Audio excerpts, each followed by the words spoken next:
God morgon allesammans. I have to thank you for the opportunity to come to Norway for the first time in my life. I have taken this shirt with Norwegian colors around the world and never had the chance to actually say these are the colors of where I'm from. So very happy to do that today. I am an economist, so I hopefully can try to keep my economist hat off, although while trying to explain some economic concepts that won't be too complex for you today. But we are really here to talk about what a well-being economy is and why should we care about having a well-being economy or policies that follow a well-being economy lens. So I think that the first way to think about it is to think about what a well-being economy isn't. The vast majority of the world's countries focus on what can be counted. Right? Things that count are things that matter. And for the economy, it tends to be the economic statistics. GDP, in Norwegian, it is, still use gross national product, but the headlines, the things that matter to the media, and therefore, to in a sense, things that matter to the governments, tend to be things that lead us to headlines like this. So, just from having that into our sort of collective consciousness already directs us in a certain direction, and then also takes us to headlines like this on the right. So if there's the possibility that the thing that has been growing every year over and over a certain amount, that sort of magic number for each country, suddenly isn't there anymore, then we need sacrifice. We need to give up a lot of things in order to keep that machine going forward. But what if that's not what really should be the case? So in that sense, stealing from many of you that are in the well-being economy area, there's a famous quote by Robert F. Kennedy Jr. that said, GDP measures everything except that makes life worthwhile. And more recently, the former Prime Minister of Iceland said that the purpose of the economy shouldn't be this, but it should be to deliver a better life for people and ensure there's also a better life tomorrow. So there are many things that currently aren't counted, even though they count for us. And that under that, despite the media not taking that kind of perspective, things that matter to us, things that count for us in our daily life, should be what we focus and what we structure our economy around. Now, as a small aside, this isn't a new idea. There has been many efforts to look at this, the latest of which is just from last week, which is this blue report down here, the Beyond GDP report from a high-level group at the UN. But the focus is still on, instead of the GDP metric, what else do we want to put forward as a metric to count? And that gets into more of a discussion between statisticians and economists like yourself, and I said I would try not to bore you with that kind of thing today. So, first, we think of why is it that the economy, as we think of it, the traditional economy, has moved to have this kind of perspective. It hasn't really always been that way. Again, from an economist historian perspective, the original measure of GDP was not intended to be this metric that only focuses on what is sold and what is produced. It was intended to give an idea of what the government, as a steward of the economy, should try to keep a hold on.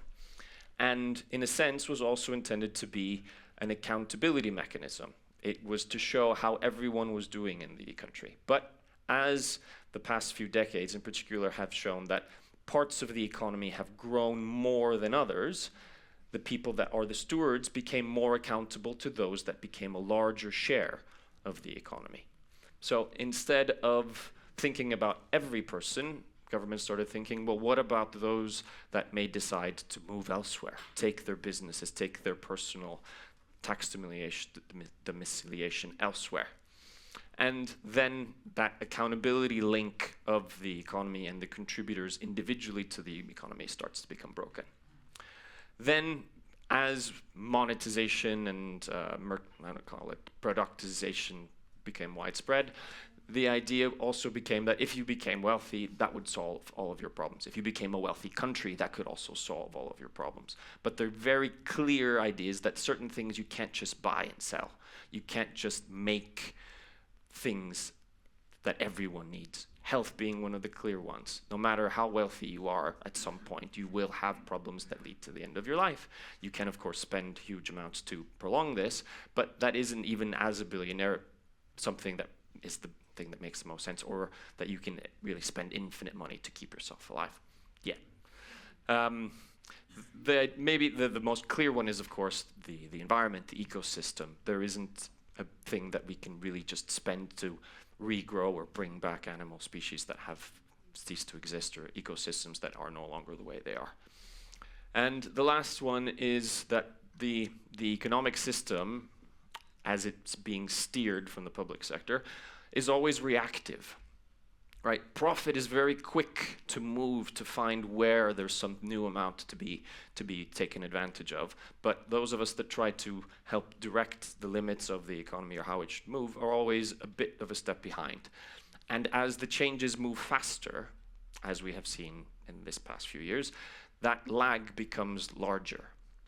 And so the risks that we face from these changes are also becoming larger. And so in that sense, the economy also, in being unable to react to these risks, then also leads to even further split between being accountable to everyone to being accountable to just a few. So as the economy becomes more unbalanced, it also tends to have shifted to not just individuals that matter more, but places that matter more. So in certain economic analysis, the larger countries, except for the United States, tend to have one place that have about 40% of all GDP, or one region contributes more than 40% of all GDP, trying to move, I think, almost naturally to this 80-20 rule that we see in health, or an 80-20 rule we see in many other things, that a small area, 20%, will end up contributing to a large percent, and that the economy will then only serve to redistribute from that small thing towards everyone else, to make a sort of an extreme sense of we have to make sure that that 20% is happy to make everyone else sort of brought along. And that then has a ramification on those non-20% that feel everyone else then kind of feels like they don't matter. So we heard, especially in the just short speeches before, that a lot of well-being has to do with individual people mattering, individual people feeling like they're part of something that cares about them. And completely unfettered, it moves towards that direction in a traditional economy very quickly. And then maybe the last bit that what an economy, normal economy, doesn't do, and that is a sort of the comparator to, there are many assets that should be thought of as assets, while economic language, things that have value that we can't really give a value to. As we are in public health, most of us, health is a very clear one. We tend to, when engaging with the pockets of financial decision making, health is often seen as a kind of a black hole. You can throw as much money into health as you want and they'll never sort of be satisfied. But instead, we shouldn't think of how much we need to spend for health sort of infinitely, but that the outcomes you get, the health we have as a population, is the asset. And just like you want to assess how much money you put into something with the assets that you end up afterwards, health and the environment are very clear ones as well. The valuing of those is a separate question. Again, as an economist, we can go into that at another point, but this is kind of the tragedy of how the economic system currently works. So a well-being economy works differently, and I've put up an example here from Scotland, which we'll hear more about and can read more about in the deep dive that's coming out soon.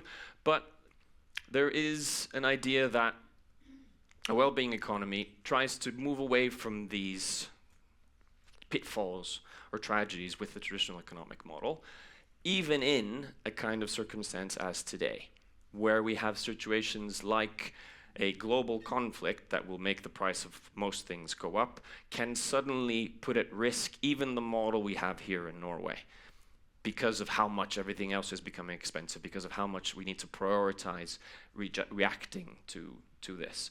So a first sort of tenet of the well-being economy is that you should think about spaces close to people, that the model should be about thinking locally, not this about the country and how much of the entire country is the economy, but that every small area every local area that has an economy should be thought about in maximizing itself. So in Scotland and Wales, we have these ideas that they have passed through legislation of the community as the heart of how we should think about the economy. And we shouldn't worry about the economy of the country as a whole as much as we should worry about the economy of each community, which then makes things much more difficult to become so differentiated in a sense. And that is very difficult to do unless you start acting from the national level. So you have, as this headline shows, if you have a national framework that then sets out a set of principles and ideas, but that then gets put into practice at the local level, that seems to be a way that can really counteract the sort of natural tendency of how the economy will move. So we will hear a lot more about the specifics, the kind of indicators, the kind of care models, the kind of tax and spending policies, the kind of participatory processes where we can move towards in a well-being, that have a well-being economy lens. But another thing that I wanted to sort of end on is that this isn't really just the responsibility of the public sector, right? We've always kind of thought of, as I mentioned before, the government is a steward of the economy, but we are all part of the economy, right? All parts of the economy, all actors should be thinking about everyone else in it. If we don't think about everyone else in it, we ultimately risk it all falling apart. This isn't it sounds like a very sort of altruistic, hippie ideal, but even within business, it isn't the case. We have started to see, particularly in places like Norway, that philanthropy and private investment have started thinking about how we do business, how we do and make our investment decisions that go beyond just trying to find the highest profit. There is profit in it too, but that we make investments that make sure that the economy and our well-being and the environment continue to be there in 5 years, 20 years, 40 years. Part of this is what there's the ESG and investment standards, but part of it is more about my favorite example is what I put here on the bottom, the idea of ethical investment. And Norway has, in many other countries, I've always get these kind of similar questions. How is it that you have not just this state fund that has kept the money sort of on behalf of everyone else, but that it also has guidelines that don't just try to invest in whatever gives the biggest return.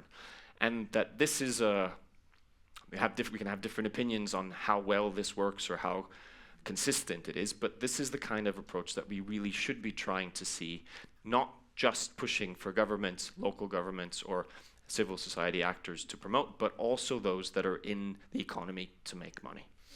So I think the kind of message that we've tried to see, that no matter what the context is, no matter what kind of political party you're going from, it's difficult to say and answer no to, do you care about people having jobs? Do you care about the economy having productive workers in 10 years? Do you care about people living good lives? And in essence, that is what a well-being economy is. And how we get there can be quite technocratic and quite specific about how we make this happen. But I think that is the real essential behind what a well-being economy lens or a beyond GDP economy or an economy for health for all is like. So I hope you enjoy and have lots of questions for afterwards, but happy to be here with you and to speak in front of you, and look forward to the rest of the speakers who are with us on the rest of the day. Thank you so much.